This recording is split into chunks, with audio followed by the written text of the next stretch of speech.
সেই সম্মানিত করার জন্য, ইজ্জত বুলন্দ করে দেওয়ার জন্য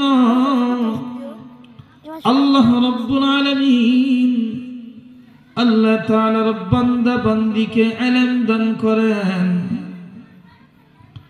ইলমের বিনিময়, ঈমানের বিনিময় মানুষকে সম্মানিত করেছেন এবং ইলমের বিনিময় আল্লাহ তাআলা সম্মানিত করেন। সম্মানিত কোথায় করেন? দুনিয়াতে সম্মানিত করেন, আখিরাতেও সম্মানিত করেন। কোন মা বাবা যখন তার সন্তানকে মাদ্রাসায় ইলমে দ্বীন শিক্ষা করার জন্য মাদ্রাসায় ভর্তি করে দেন, যখন তার হাজিরা খাতায় নাম উঠে যায়, ফরমের মধ্যে যখন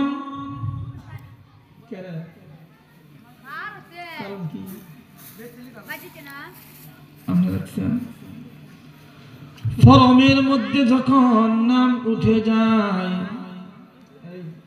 এখানে লাইন আছে, সবাই যাইতেছে, পরে তো সমস্যা হইব, নিচের দিকে তাকে যেতেছে, উপরে লাইন লাগতেছে।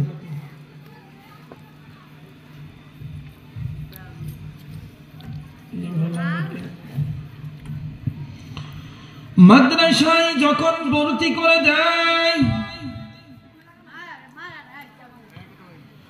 যখন তার নাম ছাত্রের খাতায় উঠে যায়, নাম ওঠার সাথে সাথে ইজ্জত সম্মান বেড়ে যায়, ইজ্জতওয়ালা হয়ে যায়, সম্মানিত হয়ে যায়। মাদ্রাসায় যারা তালিবে ইলম, যারা আল্লাহ তাআলার ইলম অন্বেষণ করে, ওরা যখন জমিনের মধ্যে হাঁটে, এদের সম্মানার্থে আমার মালিক এই ছোট ছোট তালিবে ইলমদের পায়ের নিচে রহমতের ফেরেশতাদের পর বিছিয়ে দেন। জোরে জোরে বলি সুবহানাল্লাহ।